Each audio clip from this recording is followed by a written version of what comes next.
What is up, everybody? Mr. Slipcover Bulleit Blake. This is another episode of Rewind and Reload, episode 3. We are talking about Under Siege and Crash Dive today. I will bring in the panel. We have Reverend Rewind in the house. Hello. How goes it? How goes it? It goes. Did you enjoy visiting these movies? Actually, yes. I was pleasantly surprised by our second film. So for sure. Okay, interesting. And we have Professor Cinema. How is it going? How you doing, man? Oh, well, just excited because both of these movies, well, we'll get into that. We got Real Rambo in here saying, "What's up, guys? What's up, Real Rambo? How you doing?" I expect this to be a little slow. It is a holiday weekend. A lot of people go camping on Memorial Day weekend and what have you. So it is what it is, but we had this scheduled. We're going to do this. We're going to talk these movies. And I honestly, I enjoyed revisiting Under Siege. I just got it from Arrow recently. I did an unboxing with this in there. It was great watching it on there. And I was pleasantly surprised that this was just as good as I remember it from when I was a kid, because I haven't watched it in probably about a decade. Yep. I watched it when I got the 4K in January. Oh, right on. Yeah, I bought this one late. I bought this one in Cobra late. Because I threw them in with my Soldier pre-order. So yeah, I watched it for the first time in a long time. So right, like we watched it a lot as kids, but it had been a minute for me, and it is fucking fantastic to this day. It's fucking good. I don't think that's a secret to anybody. Like we're not being secretive with our ratings here, but we are going to critique both of these movies back to back, as we usually do. And the first one is obviously Under Siege. Man that did this is a professional.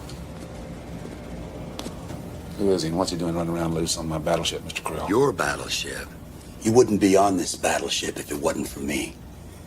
He's a cook, plain and simple. This is not the work of a cook. He came on board with the captain. I know his routine, front and back. He's good with cooking knives. Cooking knives! That was one of my favorite scenes. Steven Seagal's not in it.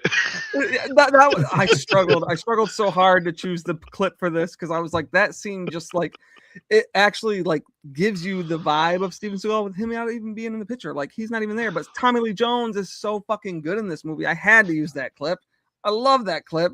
I wanted to include more of it, but gotta keep it short, keep it sweet. But we will start with let's go with Professor Cinema. Okay, so this movie's fantastic. I can't find anything negative about this movie. Well, there is one thing that I think should be brought up, and that's the fact that when Erika Eleniak was brought in to do the film, the cake scene was not meant to be a topless scene, and the way they wrote it, it kept escalating, and she was having issues with that. She didn't want to do a topless scene, but she still ended up doing it, and millions and millions of men of the world appreciate that. There's no complaints. No complaints. So I think there are like 7 or 8. Yeah, there are versions of like the VHS release and the DVD release that whole section was cut out. Fuck that. That was like mind blowing to 7 or 8 year old me. I like that was the best thing about Dad. You want to watch Die Hard, guys? Yeah, the fuck we do. Okay, you want to watch Under Siege? Sure do. Yeah. The action is fantastic. The pacing is fantastic. Tommy Lee Jones knocks it right out of the fucking park. Gary Busey also phenomenal. It's neat. If you pay it, the cake scene was like was life changing for all of us. Sure. There's so many good like moments. Like I love one of my favorite moments is when the band is playing and Tommy Lee Jones. This is like, who's the highest ranking officer in this room, and just goes on and for about 5 or 6 seconds about that. And the guy talks, yeah, that's me. And the guy, without even saying his name, Tommy Lee Jones is like, oh, hello, so-and-so name. And then just shoots him right in the head. And I love seeing the hole appear in his head as he falls over, and everybody just erupts and what the fuck is going on? Honestly, it's proper use of squib. that was the first clip I used, but I wanted to put the other one in there more, so I actually was gonna use that clip for the first time because it's such a good scene. Because it's like, and then he's like, "Pleasure to meet you," or whatever the fuck he says. It's so good. Oh, it's just. I think you could tell though that in some of the scenes that Erika Laniak and Steven Seagal were next to each other, I don't think she liked him. I don't think she wanted to be around him. I don't think she wanted to touch him. There was an uncomfortable like the kiss that they share language at the end, she did not look into it. Yeah. I mean, it was Steven Seagal. This is, in my opinion, Steven Seagal's best movie. I think peak. I think at least sure. he's in everyone's top. This movie has to be in everyone's top 5 for sure. I can't imagine it being less than top 3 for most people. This is definitely his best and my favorite. But I also love the ones that he did in the 80s. I love Marked for Death. I loved Out for Justice. Hard to Kill. Hard to Kill, also fantastic. Those are all fun, but not as good. Well, they're not. They're too cliche. And as cliche as Under Siege is, that's what they did. They just recycled over. Like, I mean, honestly, this is essentially just a ripoff of Die Hard, but it's just on a boat. It's the same fucking thing. Same fucking thing. I'm on a boat, motherfucker. Yeah. Is that your initial thoughts? Yep. All right, Reverend. So yeah, Steven Seagal, Tommy Lee Jones, and Gary Busey are like, this is Gary Busey's. Well, I don't know if it's his best. I think my favorite. Like the supporting cast is a lot of what makes this movie. Also, the footage with President George H.W. Bush. That was actual archival footage. That's a real cameo, not like a stand-in. And that's good shit. That's good shit. And the Erika Laniak, the one that played Jordan Tate, they referred to her as Miss July '89. And fun trivia: she was Playboy Playmate July '89 in real.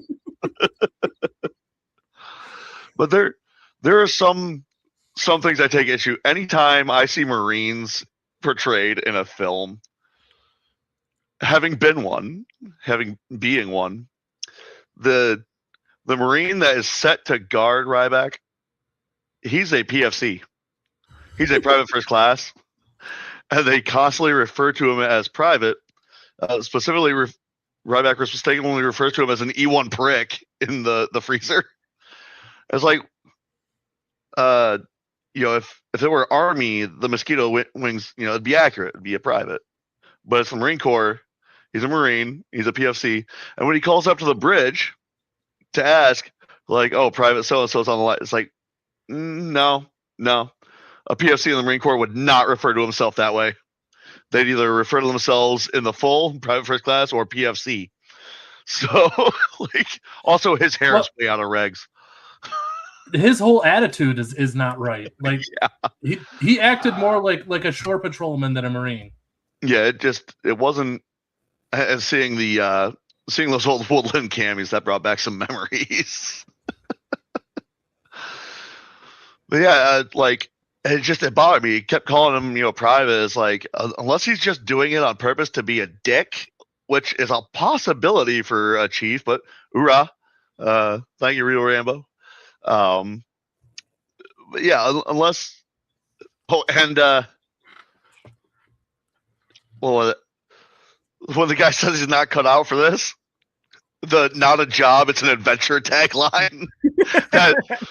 that was so pervasive in recruiting drives for the Navy at the time. Like, It's not a job. It's an adventure. They were still using that when I joined the Navy. yeah. Like, but yeah, and in the credits, they don't give him a rank. They just call the Marine Guard. It's like, if you're going to do a movie focused on a former Navy SEAL and you're going to have Marines in this film, like, there is a serious lack of research being done on your guys' part to the point where you don't even rank it in the credits. Like, you kill the guy. Come on, give him some due. Give him something. I would just like to state also, as fast as that guy threw his arms up, I was very disappointed. Dude.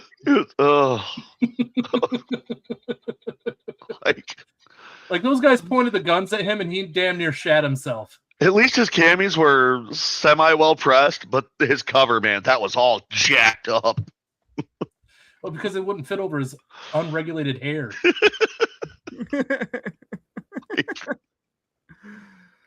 Oh, man. I do like the general disrespect that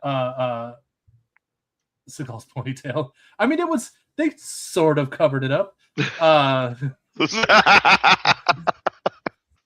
I do like the general disrespect that Seagal's character gave to every lower ranking officer, including Gary Busey's character, because the remake of Under Siege.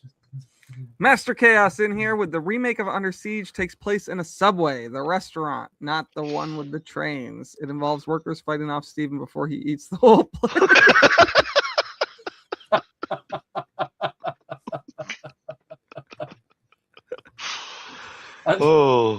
Sure.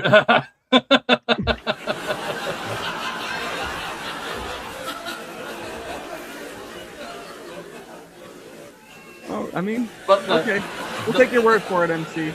The level of disrespect that he gives that ensign, especially when he first comes into the galley, that was classic. It was fucking amazing, because we mistreated ensigns all the time. Why is the laughter still going? It's still going. Okay. Yeah. What is crazy though is a lot of the the microwave exploder. Like, you can get a boom out of that if you know what he's using with the steel wool. You can get a decent pop out of a microwave, but you're not gonna get an explosion of that caliber. And you're not going to be able to time it to when it dings off. Yeah. Maybe he's done it a billion times. You guys don't know. No, man. You put steel wool in a microwave and let it run for more than a second, it's going up.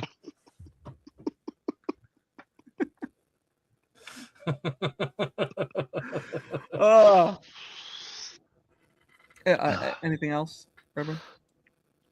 I mean, they did pay a lot of attention to detail outside of that Marine Guard, because otherwise they basically ignored Marines on the whole ship. Like, where were all of them? Like, where was their detail? Where was their contingent? But the gunner's mate, like, that dude should have retired. Resign your commission, bro. Like. But yeah, otherwise I don't have a whole lot more other than it is very well paced. The dialogue coming out of Tommy Lee Jones is fantastic. But Roadrunner, yeah, because I've never been caught. Like, and the way he delivers it was just fantastic. Like, he's was just so into it, just chewing up the scenery, man. He must have went home full and not eaten anything else. That's all I can say. And that jacket, that studded jacket. Man, to this day I still want this. I wanted that jacket as a kid. I want it now. I want it forever. I'll always want that jacket. I would be lying if I said I haven't gone on eBay looking for replicas, just because it's so great. But it's like, I'm sure they had it made for the movie. But exactly, like that's too much effort that I don't want to put into it. If I could just buy one, good to go, I'd be straight. We got Lizard Pliskin in here. Could have gone my whole life without seeing Busey in drag. Hey, Makes it a last lot of long. weird shit happens in the Navy. Just ignore it. Such is life. Oh man. All right. Yeah, this is, as I've said, my favorite Steven Seagal movie. As a kid, I watched this movie a lot. Like a lot. We had the VHS. We watched it on repeat at times just because he's so badass in it. The every aspect of this movie kicks ass. The story doesn't drag at all. There's no boring moments. There's no come on. There's no I want to look at my phone. Of course, when it came out, we didn't have phones in our pockets. And honestly, on revisiting it, I didn't look at my phone even one time, which is a sign of a good fucking movie. It's a good movie if I don't feel the need to prompt Facebook and go through scroll for 5 seconds for no fucking reason to look at something that I'll forget I saw 10 seconds later. That's a good movie. And this movie came out, what, 92? Yeah, 92. Great fucking movie. It's just a badass. And Steven Seagal hasn't done anything good since, what, 2002 maybe? I think 2002 was the last movie I actually genuinely liked with him in it. And it's not even a good movie. It's And not. It's got Ja Rule in it. Like, that's fucked. But this movie just kicks ass. Steven Seagal's prime piece of cinema real estate is on this movie. The sequel's garbage, but this movie was fucking awesome. I think everyone will agree with that. So let's cut this and go down our rewind ratings. How many rewinds would you give it, Professor? 5. Duh. Duh. I watched it twice this year already. I mean, I'll probably watch it again before the end of the year. Now that I have this nice, crispy, slip-covered edition from Arrow. It's actually a fun Memorial Day weekend movie. Like, I mean, yeah. So, Reverend, how many rewinds would you give Under Siege? If it weren't for the fact that for like 20 minutes after first seeing that Marine, thinking about how I could get to his scalp with a single-bladed Bic razor, I'd give it a 5. But as it sits, I have to give it a 4 out of 5. All right, that's fair. That's still a good rating. Let's not also forget that the movie ends with the worst fucking salute I've ever seen in my life. Bro, I was trying to forget. And now that you bring it up, I don't understand how non-Euclidean geometry can be formed with the human hand. I don't know what you just said, but yes, I agree. It's Lovecraftian nightmare fuel, okay? Do not salute that. Oh, and he does it in more than just that movie. I mean, it's habit. And he does it like he owns it too. Like he full chests that shit. Oh yeah, he thinks it's real good. He thinks it's real good. It's like, no, but almost. It made you mad. Like, I'd show it how it's done, but I'm not wearing a cover, so I can't do it. Marines do not salute uncovered. Oh, all right. For me, I think it's obvious. This is 5 rewinds all day. I would probably watch it again. I honestly think I'll probably watch it again before the end of the year. Maybe if I can talk the old lady into watching it, she'll watch it. We probably all will. It's so good. It is just such a good fucking movie. This is 90s brilliance, and early 90s had some of the most kick-ass fucking action movies. This one and the fucking 4K transfer rips. is gorgeous. Oh yeah, looks phenomenal. It's absolutely so fucking good. It is absolutely stacked, and there's nothing relatively modern, politically correct about this film. You hear certain slurs that you haven't heard in public for probably a decade. Like, the early 90s was a different time. Very different time. Very, very different.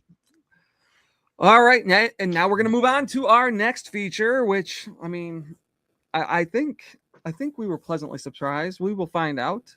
But that is Crash Dive. You Captain Lang? Yes, I am. What? My name is Richter. I now control the submarine. If you don't cooperate... Hey! I think that says it all. There's an emergency call from the Ulysses. This is Admiral Pendleton, U.S. Navy. This is Chief of the boat, Murphy. Ulysses has been taken over by terrorists. To get the Ulysses back will cost you $100 million in gold. If you don't comply, I'll use the nuclear missiles on board and destroy Washington, D.C. I was surprised by this one. But I will let Reverend Rewind give his thoughts first. Okay. So first, just the opening when that Royal Oaks Entertainment visual comes up, it's like, man, that's been defunct for a minute.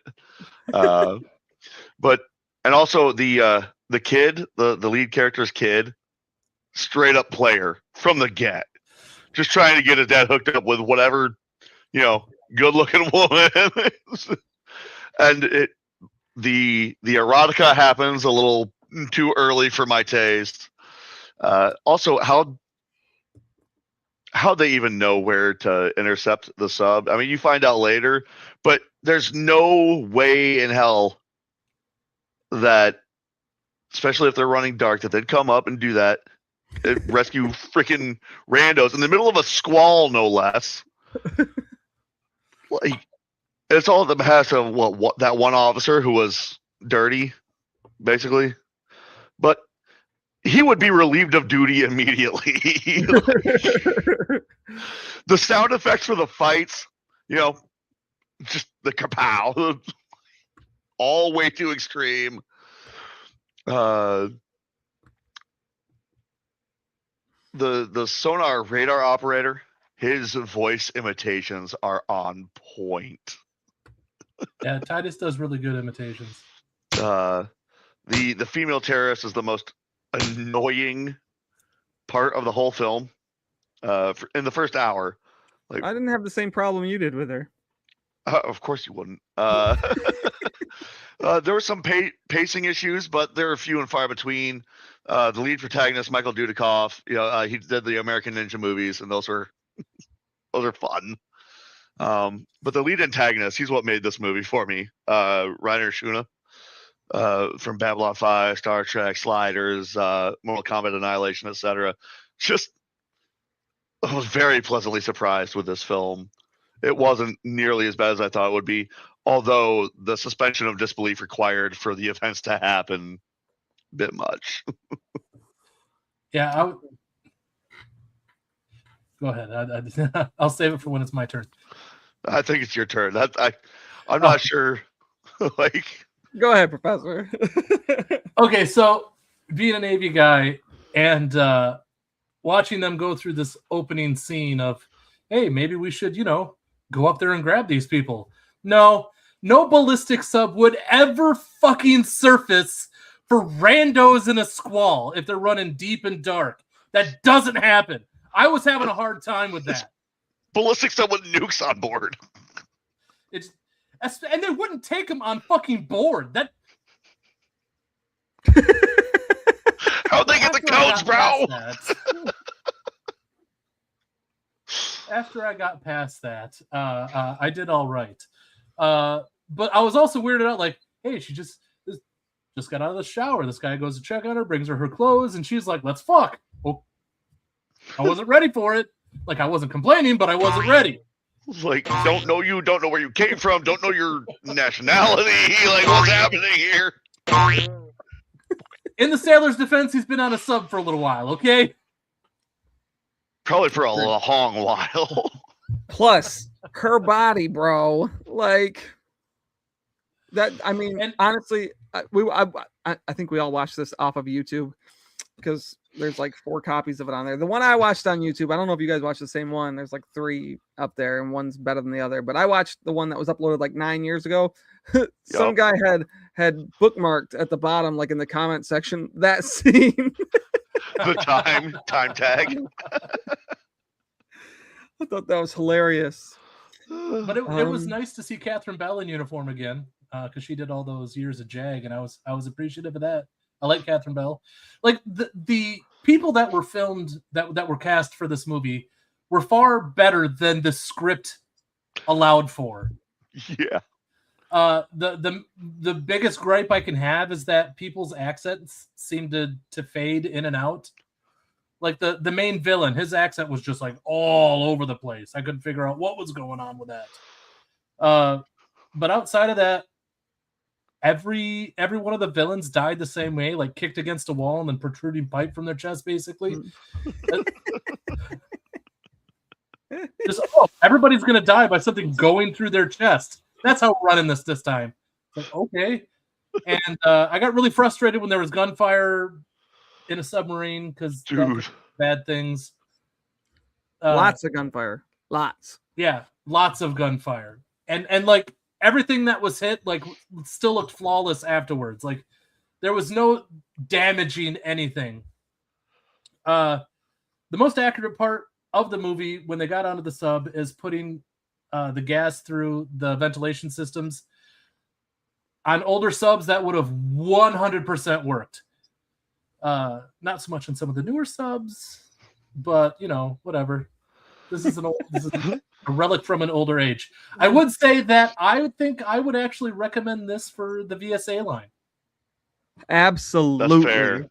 Absolutely should be a VSA. Its visual effects budget was so the caliber of the actors, the visual effects budget was all way higher than the caliber of the script.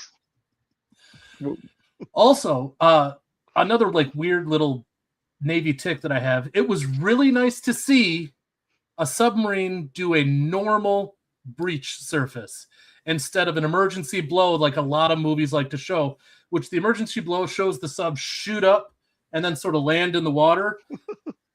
Almost never fucking happens. You put the sub through so much extra stress, they usually have to dock for a little while to make sure that there's certain things still working right on the sub when they do emergency blows like that, because they can be so violent on the sub.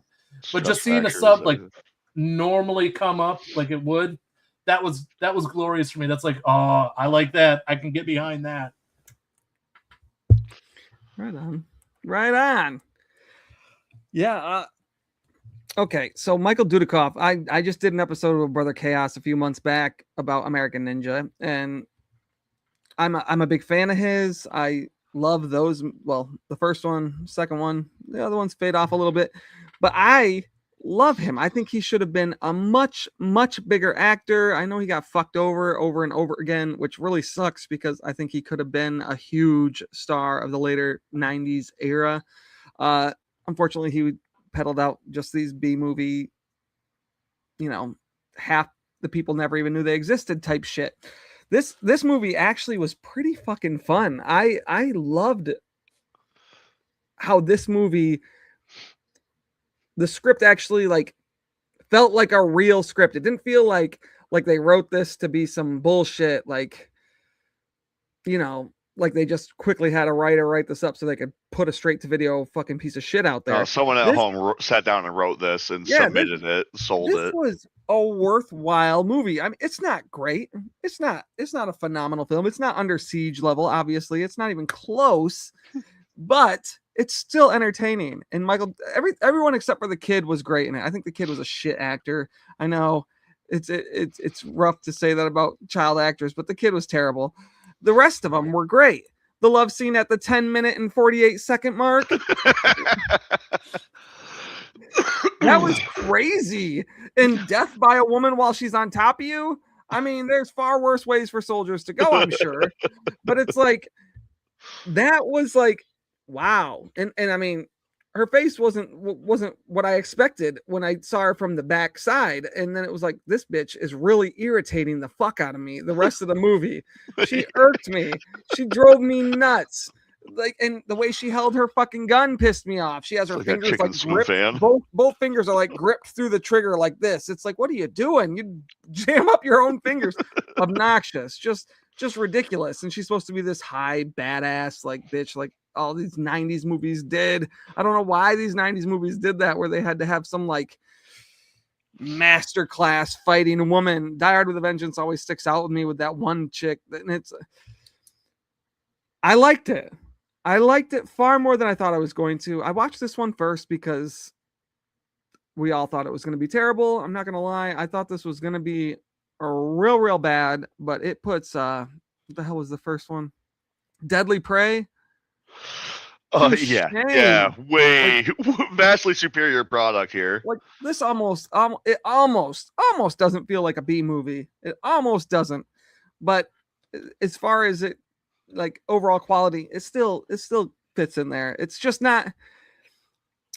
I can imagine if this had like a big budget and like, you know, like someone like Steven Seagal in there, this movie would have been fucking huge in 1996. It would have been huge. That said, again, not great. The shootouts, yeah, there's nothing actually taking any damage in there. When he puts the guy through the plexiglass, that was great. I love that. I wish we would have got like, I don't know. Also, ricochets would be a real problem on a sub of that. And they're just that time. like shooting this fucking shit everywhere. It'd be all over the place. People would be fucking winged left and right. But the storyline, I hear a finger there. Good. Like I think it was great. I think the storyline actually worked for it. I agree with you that Michael Dudikoff should have been a bigger star. Bigger but star. so should the lead antagonist, because he did nothing but B movie antagonist too. Like he should have been far greater. Like he had far more under his belt, far more variety in terms of TV shows and stuff. But like I think part of his accent going in and out was he was trying to portray one type of group, but having a hard time with his German accent. I don't know if he's German or Austrian. His name is very, very Germanic. It's Rainer Schuna. You know, got an umlaut in his name, like. So, I imagine it's like that. I had a conversation with Professor earlier about this person that was doing a video about the Berlin airlift and how they're pronouncing fuel as Fuel. Because in German, every letter of every word is spoken individually in the language. So they would look at the word fuel and say Fuel. I mean, that's clever. That's clever. They don't have silent letters. Yeah, they have rules and they follow them.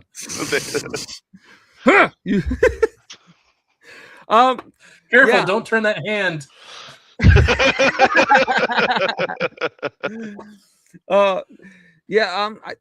I think we should get this as a VSA. Honestly, someone should request it. Maybe I will request it from Vinegar Syndrome. It would be great to get some Dudikoff on Vinegar Syndrome's catalog. Honestly, I would like any of his like late 80s, early 90s action. Well, honestly, I'd like to see them do a 4-pack in 4K for the American Ninja movies. Oh, I think yes. that'd be fantastic. I think I'd it would sit and sell. watch them all 4 back to back. I don't even care. You know, but I also want Vinegar Syndrome to release a 4K pack of the Critters movies.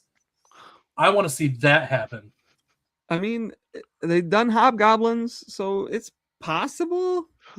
But I think Shout Factory did the last Critters box. I think. Yeah, but it was just a basic Blu-ray. They didn't. Yeah, I know. So we might get lucky, but a lot of people will complain. Oh, well, Vinegar Syndrome's just upgrading all Shout Factory's movies to 4K. Well, you know what? People like that. I like that. I would buy that. I would buy that instantly. I think that they could do this. I think they could do Crash Dive as a VS. Oh, yeah. They could do it as a double pack. They could put the sequel in there because that would. Has anyone confirmed whether it was 96 or 97? Because IMDb has 2. Well, IMDb lists it at 96, but if you go to like other sources, it lists it as 97. Is that so? Is Do that we? Right? Google lists it as 97. Yep. Seriously? Yeah. Yeah.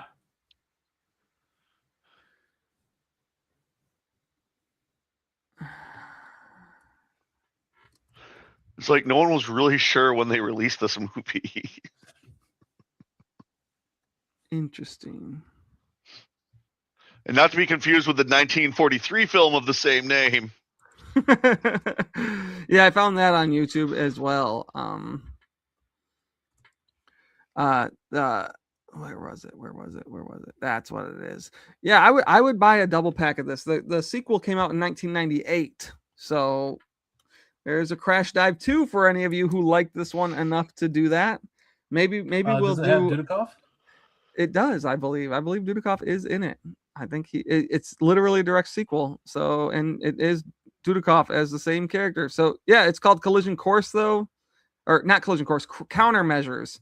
Countermeasures or Crash Dive 2, depending on where you find it, how you find it. I found that existed shortly before the stream. I was like, oh, that's interesting. We might have to do an Under Siege 2 and Crash Dive 2. Even though I don't know if that would really be a ripoff so much, considering Under Siege 2 is on a train and Crash Dive 2 is literally the same story, I guess. So that's fine. I would still buy that. If Vinegar Syndrome put that out as a double pack, I would buy it immediately. Consider it sold already. So anyway, let's do our reload ratings. Professor, how many reloads would you give Crash Dive? I'm gonna give this a 3 or a 3.5. Like I will probably watch this again, especially if I want to have somebody else watch it with me, because I think it would be a fun movie just to turn on and have a couple of friends, drink a couple of beers, and like every time somebody misses a shot, take a drink. I mean, you're gonna get wasted, but you know.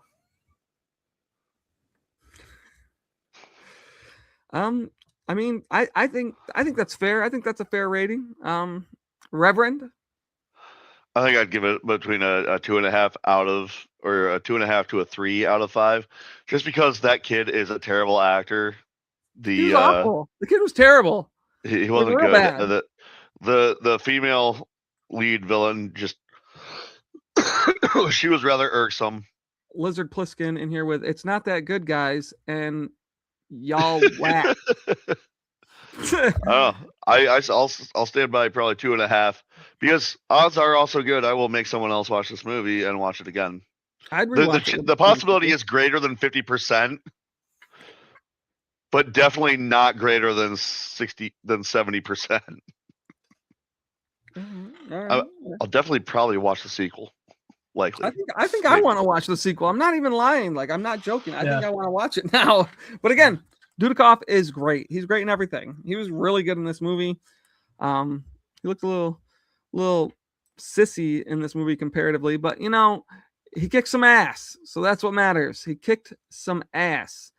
As far as I'd say, I would put this at probably a 2.5. Yeah, 2.5 reloads for me as well. It's not bad. It's not great. It's right in the middle for me, but it was still entertaining. It was entertaining. It was fun. It was a fun movie. Yeah, it doesn't have to be a great movie to be a fun movie. I mean, yeah, literally, it's. Oh, that. Hold on. I got technical difficulties here. Especially if you were like watching this in the 90s when you were going through the video stores and like, I just want another action movie, and you saw that on the shelf, you're like, oh, I'll grab this, I'll do this, I'll watch this. I think you still would have had just as much fun in the 90s watching this from a video rental that we did watching it on YouTube now. Yeah, I think so. I think this movie holds up way better than we thought it was going to. I think we were all pleasantly surprised with how good this was, because I literally thought it was going to be dog shit. But if I saw it at Blockbuster back in the day, I would have wanted to watch it. Yeah, and I think our expectations being so low is probably why we're so surprised that it was as good as it actually was. Yeah, because we went in there expecting another Deadly Prey. Like... yeah. Legitimately. We even joked about it. We were like, yeah, we better watch this one first, because who knows what the other ones could have been. I appreciate that, because I really thought after last week's episode, like Loaded Weapon 1 and Lethal Weapon, those were fucking both straight bangers. This wasn't quite as good, like as good of a level, but they were still fucking good. Like, still fucking good enough. You like Lethal Weapon more than Under Siege, don't you? No. I thought you did. Nope. Under Siege I thought we were flipped on that. Definitely. Because I would much rather watch Under Siege than Lethal Weapon. Yeah. Absolutely. I mean, like I said, I would rather watch Loaded Weapon 1 than Lethal Weapon. So, but that's because that is what it is. We wore that fucker out. A lot of that's nostalgic pull. Yeah. Well, that is all we're talking about with these movies today. I don't remember what we were gonna do next month. Do you guys remember? Fuck. You shared it with us, but I don't remember.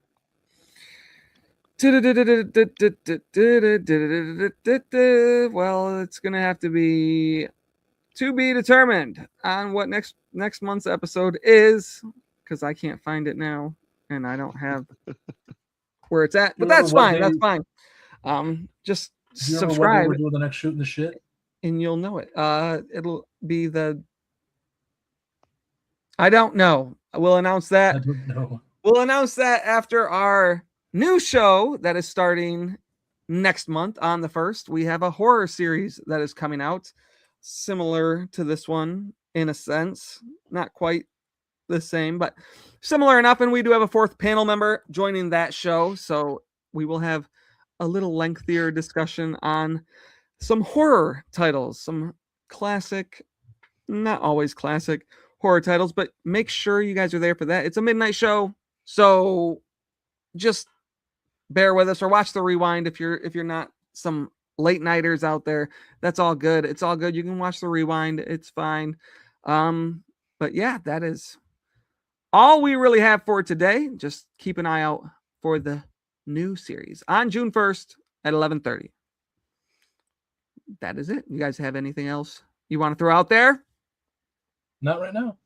All right. Nope. We'll see you guys next time. Have a good day. So press play. Let the chaos unfold.